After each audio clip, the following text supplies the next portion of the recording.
Hello, Michael Brown here.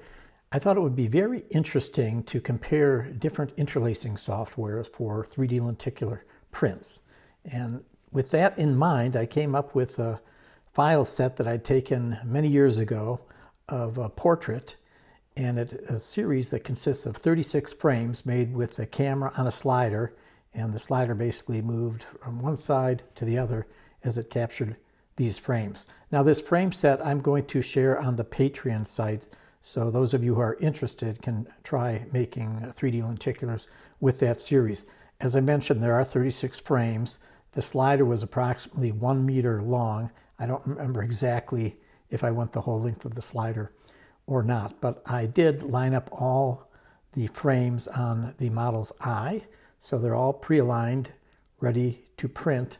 My suggestion is to start with 18 of the 36 frames. They look spectacular on a microlens 3D 60 LPI, which as I recall has something between, it's either 24 or 26 degree viewing angle. If you're using an animation sheet, I would suggest using more frames, perhaps even double number of frames. However, there's a caveat with that.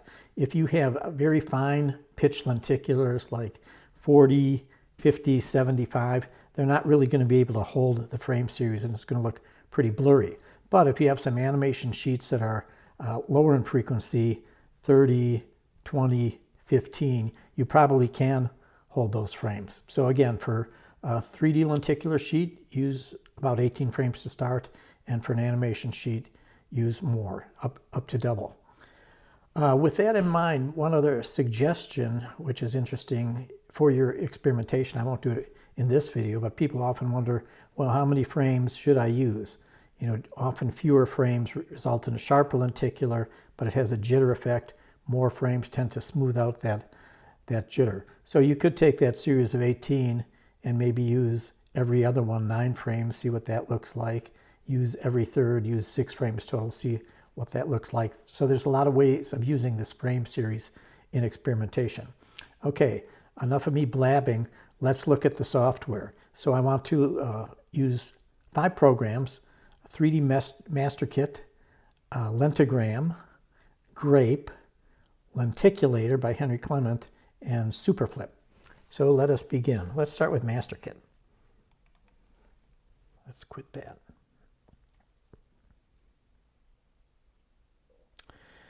Okay, so here's Master Kit, very versatile software program, great for 3D. You can do what we're going to do today, which is interlace a series of existing files from a camera, or you can use 3D Master Kit to do 2D, 3D conversions, work with depth maps, make stereo cards. I mean, it's very versatile software. So let's add some frames.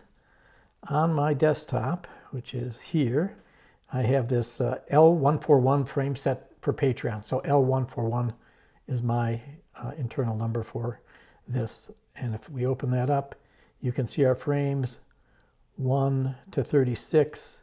We are going to use number 7 to number 24. So basically the center of the sequence. So here you can see we have 18 frames. We'll open those up. Here they are. We can do an animation. So nice and smooth. And then if you want, you can actually do an anaglyph. This is probably using the first and last frame, so it's going to be a little hyper. Yeah, it's a lot hyper. So if we wanted to, we could go back to our frames, and I could say maybe this 12, let's mark left, and 18, let's mark as right. Go back to anaglyph. That's a little better. Usually for a 3D sequence, I'll preview using about 1/3 of the frames with a 3D lens, and with an animation lens, I'll use about 1/6 the number of frames. So very nice. We can see we have correct stereo. It's not pseudoscopic. If it was pseudoscopic, we'd have to reverse the order of the frames. Let's go back to our frames and make number 7 left again. Make number 24 right. And now let's go interlace these. So I have this set up to do picture that will be 7 by 7 inches. I want to set the resolution for my Epson printer. I'm going to use 1440 pixels per inch. Maybe a little overkill, but I like to oversample things. My lenticular sheet is 60.1 LPI. I have the lenticules running vertically. We want to go to the layout and make sure our registration borders are set. So I have this tune frame. I have a width of 15 here. That will actually give me about a 1/4 inch perimeter around the picture of registration mark. So you can see, even though my image is 7 by 7, down below it says print size is 7.5 by 7.5. If I click this fit registration mark into the picture, now the outer dimension will be 7 by 7, but that perimeter border will actually go into the interior of the picture, which I don't want. You can see here under the mode, there's a mode for flip and a mode for 3D. They're basically different types of registration patterns on the perimeter. We'll use the 3D one. We'll hit save, and I can hit to display, and that will just call it up on screen so we can make sure everything is the way we want. You can see at the bottom there's a progress bar going along. Looks like we're almost done.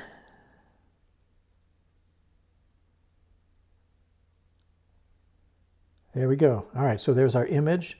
There's the registration border, and that is looking good. So let's save that. We'll save that to a file. It will be on our desktop, and it already has a name, which I'm going to change here, and I'm just going to go 3D Master Kit, because I think we'll want to compare each of the software programs with their finished results. So let's save that. It says it's encoding. Progress bar is going along.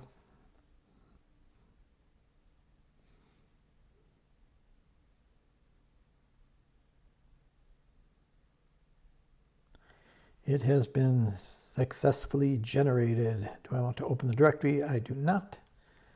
Let us quit 3D Master Kit.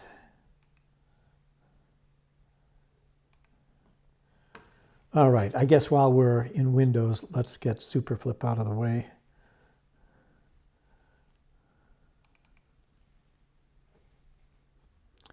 So we'll add our files. 7, 24, do a little shift click. Open those up. Let's look at our options. 7 by 7 inches, 60.1 LPI, vertical lens direction. I'm working with inches. You could also use centimeters. We're going to have alignment marks. Our automatic action will be to save it. We're going to output to 1440 pixels per inch. That looks good. Let's go to process. Here's the same parameters, 60.1, 7 by 7, 1440, alignment marks. If you want to change the dimension of your alignment marks, you can do that here. We will process. We will do no boost, no enhance. Sometimes I use it and an error message comes up, not enough resolution or something like that, and it recommends using the enhance. You can use that. I just generally don't. Usually my files have sufficient resolution. All right, so we're going to give that a name. Let's put it on the desktop.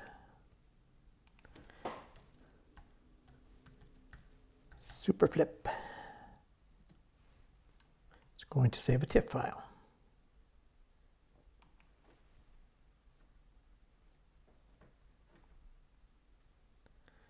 I will confirm that has been saved.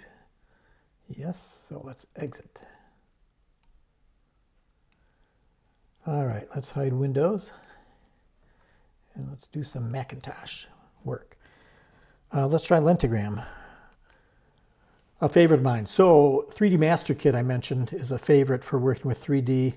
Lentigram is my favorite when I'm just working with flips and animations. And I like the user interface with it. So we'll go to image sequence. We'll grab number 7 to 24. I will pick my resolution. 1440. My lenticular pitch, 60.1, 7 by 7 inches. Lens orientation vertical. Margins I want on the outside. I want 0.25 inches. And transition speed you can do slow or fast. To me, that's usually a thing more used with the animations. Slow has a tendency to blend or blur the animations into one another. Fast has them more distinct. So for example, I have a lenticular of a train. When I set it on fast, you see kind of that stutter where the train goes click, click, click, click, click. And when I have on slow, it just smoothly goes. So by default, I just keep it slow. That's the way I work. You know, you can do whatever you'd like. Here we do have the anaglyph preview, which I will put in grayscale. Again, I'll look at our center frames. Looking really nice. If for some reason it was pseudoscopic and we wanted to change the order, you can come over here on the left, and there's a little drop down here that says reverse sequence. So that would be a possibility. But I like that. Let's interlace it. Back to the desktop. This will be Lentigram.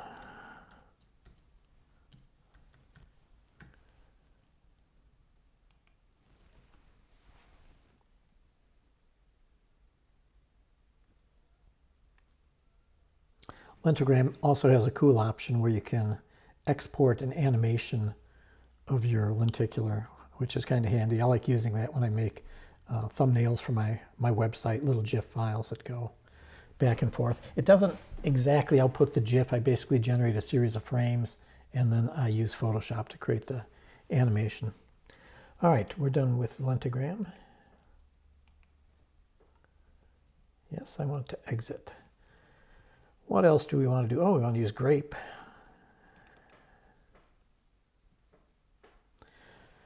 So I launched Grape. It takes a few seconds for it to appear on screen, and by a few seconds, I mean 10 or 20 seconds. Here it is. And Grape uses job files, which are text files which describe the parameters of your interlace. I actually have one here set up that says 7 by 7 Grape interlacing demo. We could do that, or I could do 7 by 7 with a border 1440. Let's just do this one here. We can change the parameters. So here, last time I used it, I was at 720. I'm going to make that 1440.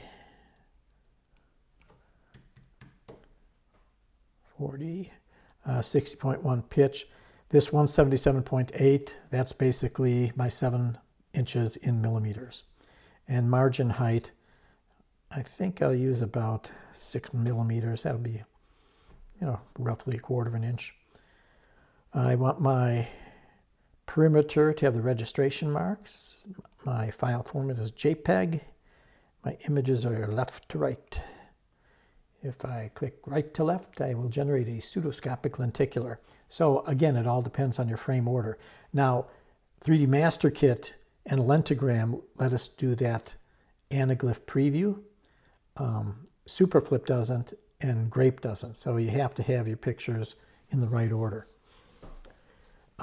Superflip is old software, 20 plus years old, so I don't think it's ever going to have the enhancement. Itzhak constantly is working on his software. Who knows, maybe someday it'll have the anaglyph preview. So let's submit that. It says, do I want to save this job file? I don't really want to, but now it wants me to choose my image sequence. So on the desktop, I have a folder for Grape. So I mentioned one time that we had 36 frames in this series. I want to use the center 18. Those are frames 7 to 24. Grape likes to start with one sequence and go all the way through. So rather than have all 36 frames in a folder, I took the center 18, I popped them in the folder, and number 7 to 24, I renamed number 1 to 18. So with Grape, you just highlight the very first frame in the folder, hit open, and it will read those images and interlace the print.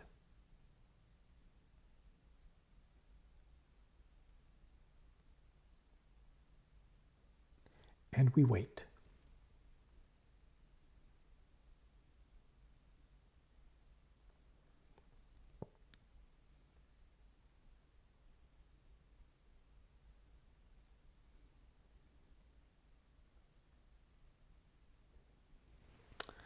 All right, we will save that as Grape.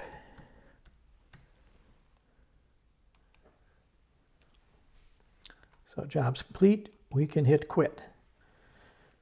All right, Lenticulator by Henry Clement. Let's look at that. Lenticulator software was written by Henry Clement, and it's useful for people that are on a Macintosh computer and are using Adobe Photoshop. It works with Photoshop to take your images and interlace them. So let's have a look at how this software works.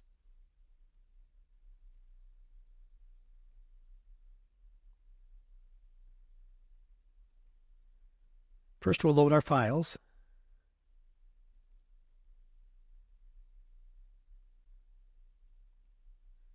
I'm going to pick 18 files from this set of 36.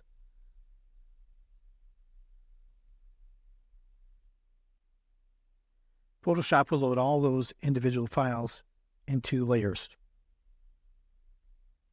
And it's done. I'll call up the Lenticulator software. Besides this screen you see here, there are some additional tools that are optional to use.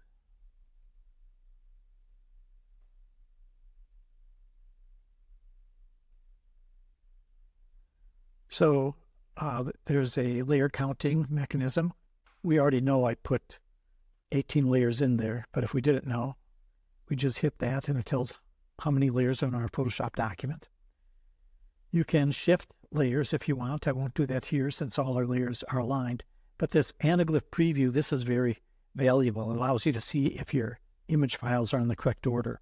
So let's do that. Let's go back here and we'll pick 2 layers. I'll pick number 12, number 18. We'll hit start. And it makes this nice anaglyph preview.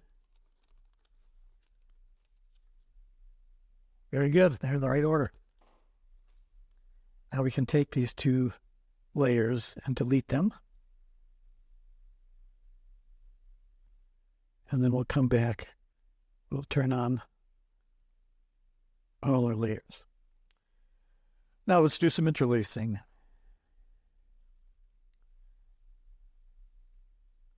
So here's the main window for Lenticulator. The first screen is the interlacer itself. Now first you have to determine how many lenticules you will use in your print. So let's call up our calculator. My print is going to be 7 inches wide, and I'm going to use a 60 LPI lens. So I go 7 times 60. That gives me the value of 420. So I put that in here. Number of layers, as we saw before, was 18. If I hit this little refresh, it just throws that in automatically. Because it's a 3D picture, we're going to use vertical orientation. I'm going to hit sharper resize. Unlike flip interlaces, 3D interlaces can benefit from some sharpening. So it's nice that he has this built in. So now the software will interlace this file.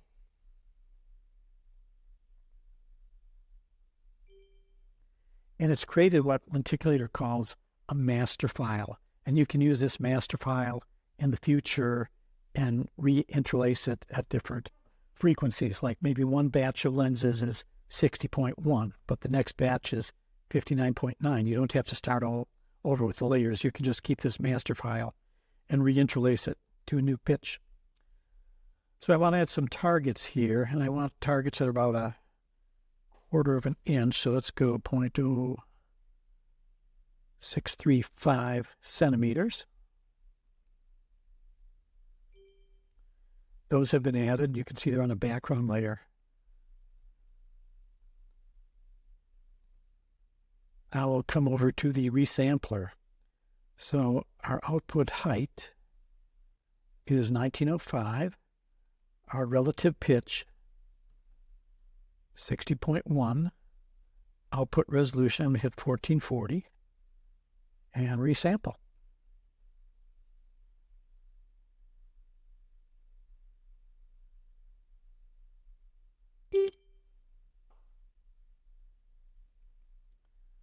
So that's looking pretty good. One more thing we can do is add a skewing line to one edge of the print.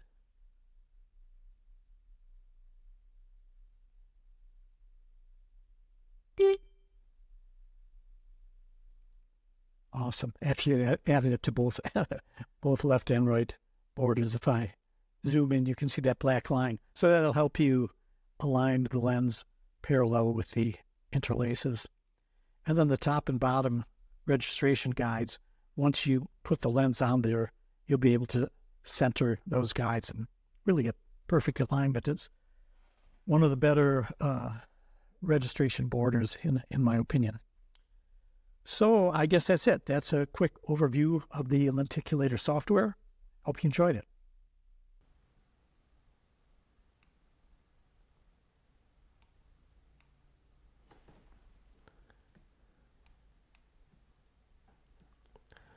So here's the super flip interlacing. You can see the small pixels here.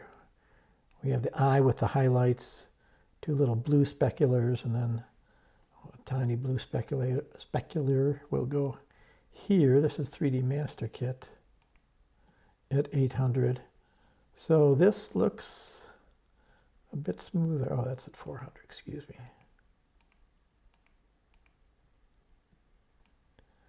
So Master Kit looks like it did a little smoother job of interlacing. We don't have that pixelization there. Lenticulator at 400 looks very nice. A little smoother, actually. It's hard to really tell from the files. It's almost looking a little blown out, torn here. It's white, and there it's more blue. You know, we're looking at these files microscopically. It probably makes no difference on the actual print. Lentigram is interesting. You can see these vertical bands. He's obviously using a different way of sampling vertically, but the pixels are actually quite distinct here. And then we have Grape. Grape looks nice and smooth too. So, oops, I've made lenticulars with all these software programs, and they all work great. Looking at this at kind of a microscopic level, I don't really know what these differences mean or if they're visible to the eye, but there certainly are differences. So with that, in conclusion, I'm posting those 36 sample files on Patreon. Please feel free to use them, run your own experiments. For a 3D lens, I recommend using the Center 18 pictures, as you've seen me do all along. You can use different PPI frequencies depending on your printer. 600 for Canon HP, 720 for Epson. I just said that and you saw me go 1440 because that's just the way I work, but you get the idea. And again, try different experiments. Try fewer frames, more frames, see what potential possibility your particular lenses have. I made mine on 60 LPI micro lens. I believe the viewing angle is either 24 or 26 degrees, and it looks spectacular on that lens. When I used the Ford Optics 40 LPI, wasn't completely happy with it because of the pixelization and the wide viewing angle. By pixelization, I shouldn't call it that, because the screen frequency is less, so you see aliasing more.